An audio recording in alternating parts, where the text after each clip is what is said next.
popping the hood to the handle down here and pop it over.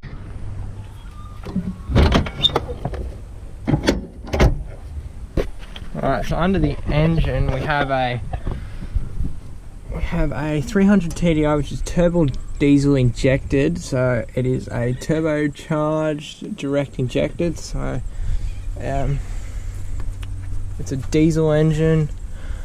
It's pretty good. These engines are really good because they're all mechanically and they don't require many electronic things. That's why they're such reliable engines. So just a quick run through of what the engine has in it. So down here is your turbo, not a very big turbo. Got your alternator here, then you've got your main intercooler, then you've got your radiator, your big fan over here, water reservoir, the fan box, currently broken at the moment, but we've got to fix that. Over here, it normally has an air conditioner thing here, but our model doesn't have the aircon, so you have to buy that to put it on. The carburetor's right here. Fuel filter. Keep forgetting what everything is, but power steering here. That's pretty much it. Pretty basic understanding. This is a 4-cylinder diesel.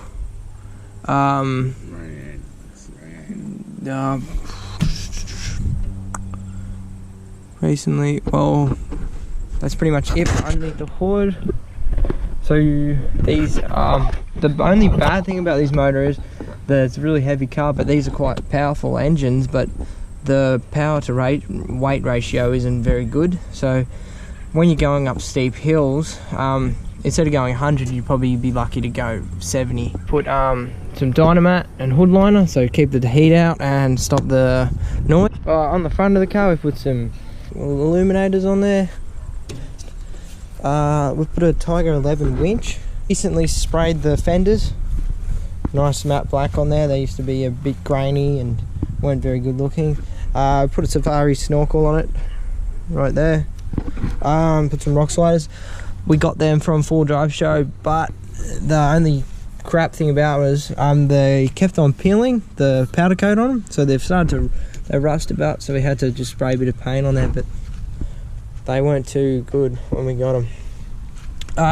So underneath the car, the suspension, we've got some Dobson suspension. I don't know what it's called, but it's just Dobson. Seems pretty good.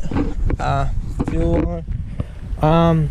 Spare tyre in the back. We've got Nexon mud tyres, Rodian mud tyres.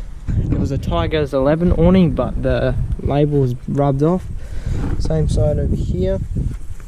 Got a custom made scoop on the front that allows good airflow directly for the vents, and that's how the fan sucks in air. And that's pretty much for the outside. We're gonna go on the inside now. All right, from the inside, hop in. We're running a GME Electrophone TX3200. It's working all right, but it's got a lot of static in it when we turn it on. It keeps saying it's busy for some reason. Don't know why it's doing that. Put a new shiny gear stick on. Got a Pioneer radio on it. The original one that came with it had a cassette player here, and we didn't have any cassettes in, so just put a new one in, but you had to get a special wiring harness to mount this one because this one had more features than the old one. Got a towing brake thing here. Just the basic Land Rover.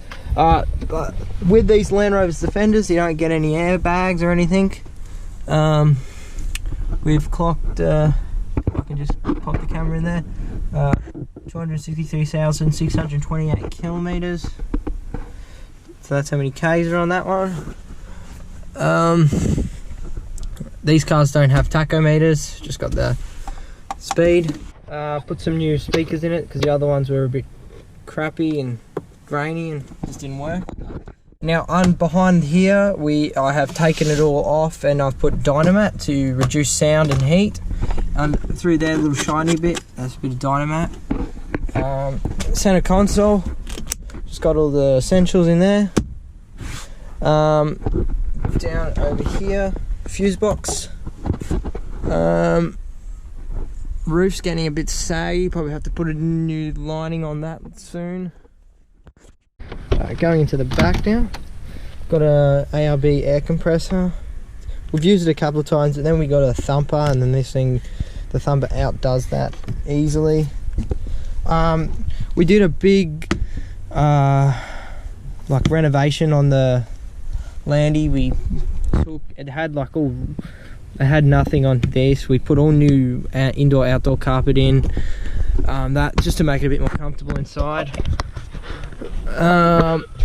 We've put some Pioneer big speakers up here, just cable tied in, just so they're temporary, just in case you want to take this off. Nothing really in the back too fancy, but another overview of the car here.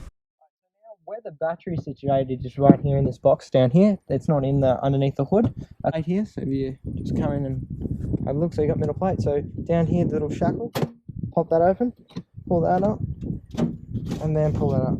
I've got a, this is the main battery. This is the secondary battery. We've got an Optima battery. These batteries are really good. Cost about $300 for one of these ones. We had another battery for a while, was doing okay, but then it just wasn't able to hold charge, so we got one of these ones, and these ones are bloody rippers. So highly recommend the Optima batteries. They keep good charge, but they do cost a lot, but you get a lot out of them. So that's all underneath here. It's a bit messy, the wiring, but we've tried to neaten up a bit. Got wires for the CB, wires for the lights, wires running to the back of the car, big ones for the winch, and yeah, so we'll go and have a look underneath the car. All right, so now we're just gonna pop underneath the car and have a look at what's underneath. The Dobson suspension there, so these are all on coils. Axle, so the handbrake on the Land Rovers is right in the middle. The big drum over there, that's the handbrake. Got your transmission. Now the bad thing about Landys, they always leak oil. Don't know why, but they just do.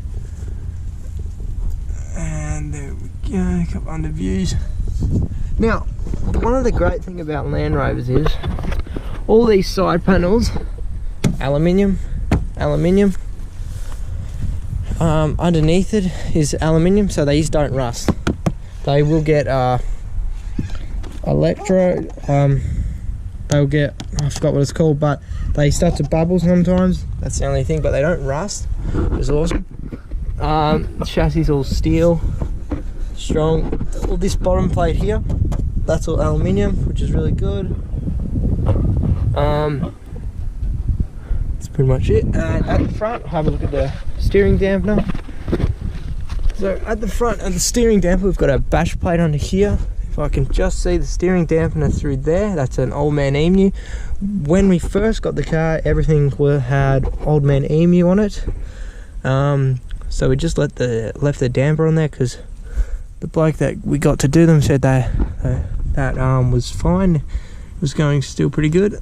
Fender 300 TDI series, and this is a 110. Thanks for watching, and stay tuned for more videos.